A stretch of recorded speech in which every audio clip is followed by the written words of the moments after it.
When I heard that there are homes in Michigan that you can buy for $3,000, I knew I had to have one.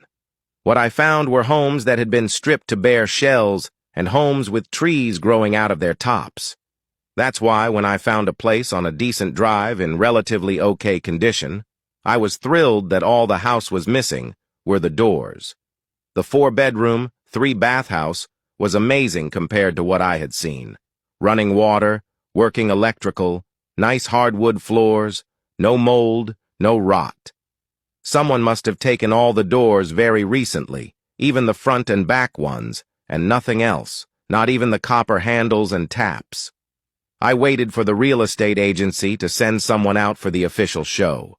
I was expecting someone in a real estate-owned graphic-wrapped car and a friendly smile.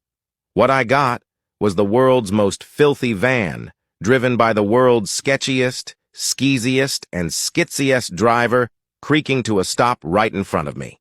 A woman rushed up from within and pushed her face against the glass of the van's side windows. It was hard to hear her, but I think she said, "Over there all the time, and they said they lost a man, and Johnny never lost a man because Johnny went to war and brought men back, but they looked, and they lost that man. They looked up and down, and they couldn't find him, and they knew he was there, but he wasn't, because he put doors up, same as Sam. She went into one and—" I tried to dismiss this crazy lady with a small wave. "All right. Thank you, ma'am. Have a nice day." Doors! Johnny went into the back room to talk to Lori, who went through the kitchen to get to the room. "Both lost! And Johnny never lost anyone! The doors! The driver seemed to panic and took off with a screech as a new real estate-owned graphic-wrapped car pulled to a stop with the paperwork and deed to the house. I didn't let one old burnout's bad trip story scare me. The area was cheap enough for me to rent a room in for a bit, while I arranged for a contractor to come and put the doors on. All of the well-established and more reputable firms in the area wouldn't even stay on the phone as soon as I said my address. One was kind enough to laugh and stay on long enough to ask, "You must be from outstate, hearing about one of those cheap houses, eh? That's where those kids went missing a while back. Well, 20-year-olds. Everyone sees him go into one of the rooms. Nobody sees them leave. Some folks been trying to move in there for at least the past decade, but most leave not long after. Seen the police there a few times. If I were you, I would unload it to the next sucker and get out. It's cheap for a reason." But that man knew I didn't have it in me to just walk away based on rumors. I hired a group outside of the state to install 16 doors at a premium, including pantry, closet, and pull doors to the attic. They estimated 2 weeks, the universal standard for all remolding jobs. I got a call from the on-site super Bran 2 days later to tell me he and his crew are pulling out and issuing a credit, without legitimate reason. They sounded spooked and only said they refused to go into the back room, without legitimate reason. I raced back to the house hoping to catch them still there to ask what was going on. I was happy to see their work truck still here, but the men were not in the house. I decided to check the back room to see what was wrong with it. The back room was the only one near the back door, a strange offshoot that had its own bathroom, a washer and dryer, and 2 couches crowded with old rag dolls that the former owners left. The men hadn't installed any doors except for the front and back doors, and ones on the back room.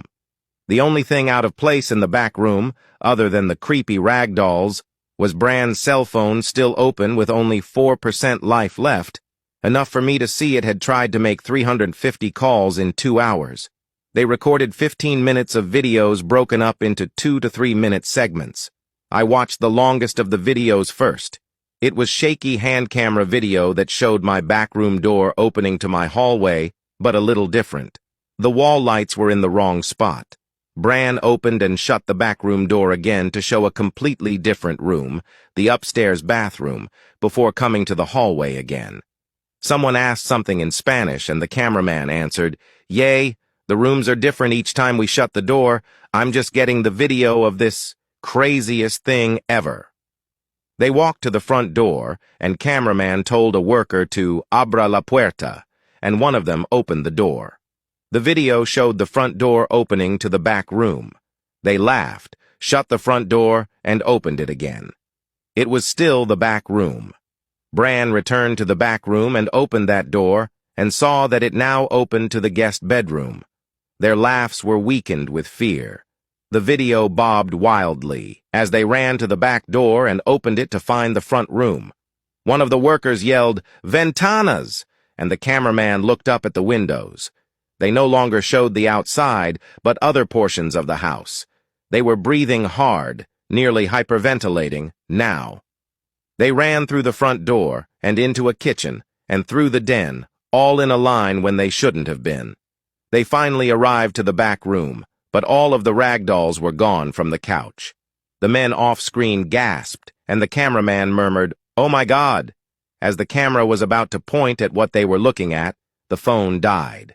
I looked up from the black screen to see the door to the back room slowly shut on its own. My fingers were able to slip in just in time before the door closed. I swear I could feel the house trying to force the door closed, but I forced more.